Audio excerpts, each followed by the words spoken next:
Muy buenos días, estamos aquí en el Instituto Goethe de la Ciudad de México transmitiendo en vivo para nuestros usuarios de internet que se han conectado a la página del instituto. Les damos las gracias por poder estar conectados viendo esta transmisión. Klaus Leggevi, aquí a mi derecha, uno de los intelectuales alemanes con mayor relevancia en la actualidad, está de visita en México, invitado por el instituto, para discutir acerca de las implicaciones que tiene el cambio climático en muchos aspectos, y específicamente en esta sesión trataremos los impactos del cambio climático relacionados con los medios de comunicación. Para dar una breve semblanza del Dr. Leggevi, él es miembro del Global Change Council del gobierno alemán, director del Instituto de Estudios Avanzados en Humanidades de la Universidad de Essen en Alemania y editor de la publicación Transit. A mi izquierda está el Dr. Rubén Aguilar, quien tiene una trayectoria amplia en el servicio público mexicano. Recientemente se desempeñó como vocero de la presidencia de Vicente Fox.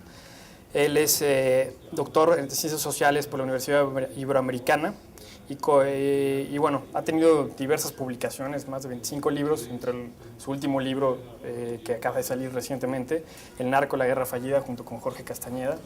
El doctor Rubén es especialista en temas de sociedad civil, comunicación y ciencia política. Y a mi izquierda extrema tengo al doctor Fedro Guillén, quien ha tenido también una trayectoria relevante en el sector ambiental en México. Es especialista en educación ambiental y es doctor en biología por la Universidad Nacional Autónoma de México y que nos podrá aportar también una visión de los aspectos del cambio climático.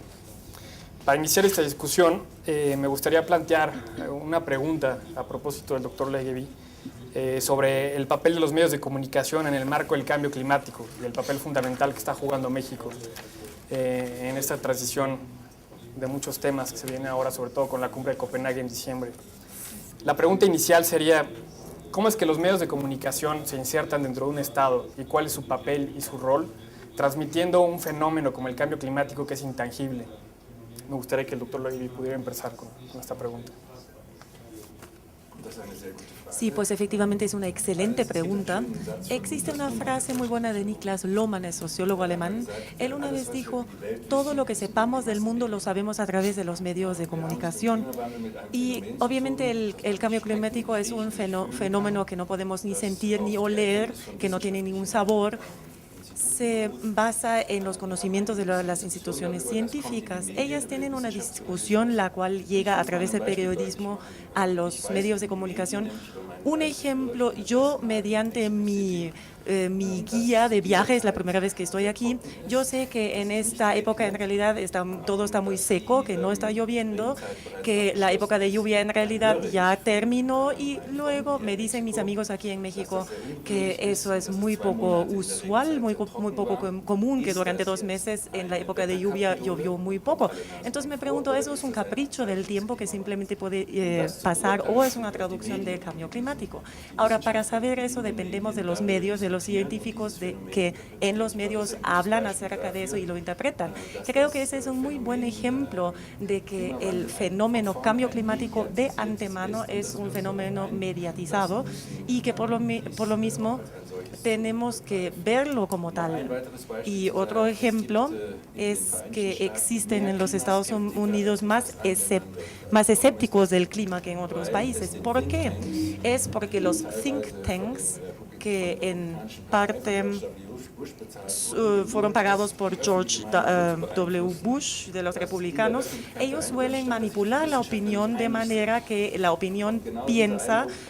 población piensa que los científicos no están de acuerdo y esa impresión fortalece ese escepticismo.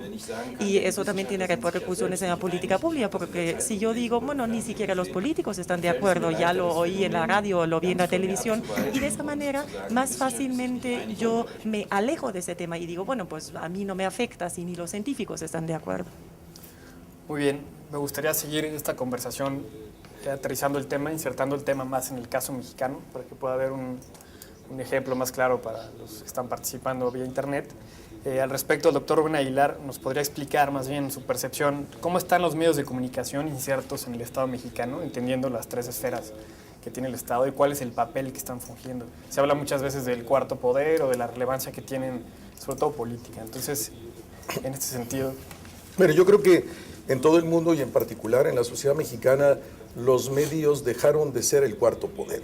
Los medios hoy tienen intereses propios y en razón de eso representan sus propios intereses y ya no solo, como pudo pasar en el siglo XIX, a principios del siglo XX, ser un garante moral de los intereses de la comunidad.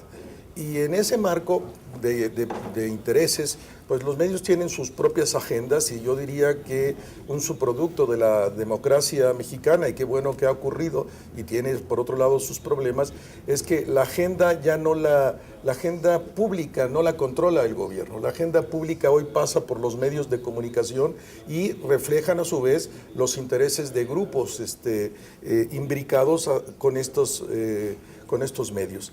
Y hace más difícil la tarea de un lado del propio gobierno de intentar proponer su agenda en temas como el que hoy nos convoca, que sería el cambio climático. Y si bien es cierto que en todo el mundo también la televisión juega un papel predominante y fundamental y se convierte en el factor fundamental de la transmisión de la información, en el caso nuestro está claramente sobredeterminado. No tenemos grandes medios escritos nacionales, en todo caso periódicos regionales, incluyendo los de la Ciudad de México, que tienen supuesto título de nacionales, tiran 60, 70 mil ejemplares y se distribuyen al final de cuentas solo en la Ciudad de México. Entonces está pulverizada la posibilidad del medio escrito y todo pasa a través de la televisión. Más del 90% de la sociedad mexicana construye sus imaginarios a través de la televisión. Y no es este tema que nos convoca un tema fundamental de la televisión mexicana.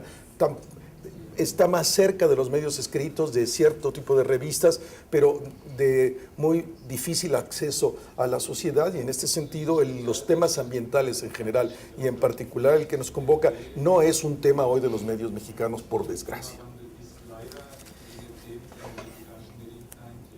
Recientemente el doctor Fedro Guillén publicó un artículo sobre el informe Stern en la revista Equilibrio, que se publica aquí en México. En él toca temas fundamentales que son respectivos al cambio climático y la política mexicana, como es la energía y la deforestación. Ha habido una campaña de medios impresionante, sobre todo en la reforma energética y en los temas de forestales por la cuestión agraria mexicana. ¿Qué nos puedes decir al respecto? Soy un hombre pesimista, nací pesimista y creo que no tengo muchos motivos para el optimismo. Me parece que la agenda ambiental en los medios se inserta por la vía de la catástrofe, por la vía del escándalo ambiental y no por la vía de la sensibilización acerca de los problemas ambientales que vivimos. Ese es un factor que opera en contra de que ocurran las cosas. Un segundo factor es la propia dinámica de los medios. Los medios te piden rapidez, sobresimplifican la realidad, te piden una posición inequívoca, términos negativos o positivos, te piden una posición editorial. Y resulta que los problemas ambientales son problemas bien complejos. Entonces ahí hay un segundo reto, cómo transmitir lo complejo de una manera legible para los ciudadanos. Y en ese sentido, me parece que lo que está pasando es coincidiendo con este tema de Klaus, en el sentido de que hay partes interesadas en comunicar información que no necesariamente es la realidad, y los medios, como decía el doctor Aguilar, tienen una agenda propia, no la agenda del Estado. El efecto que yo percibo al final es que la población siente angustia, siente frustración y eventualmente siente desinterés. Son problemas que son profundamente lejanos, problemas que no les significan nada. Me parece que no hay un esfuerzo inteligente para que la gente pueda entender las consecuencias directas, las implicaciones de sus actividades cotidianas y los efectos futuros de todos estos fenómenos, porque estamos en agendas que no tienen punto de contacto. Entonces, en ese sentido, la gente sabe que en este país se pierden más o menos 600,000 hectáreas de bosques al año, y es lo que sabe. No sabe qué más, qué sigue con eso. Si es que lo sabe. Si es que lo sabe, porque es el dato duro que se usa con más frecuencia. No, ellos saben que la temperatura está subiendo y algo va a pasar, ¿no?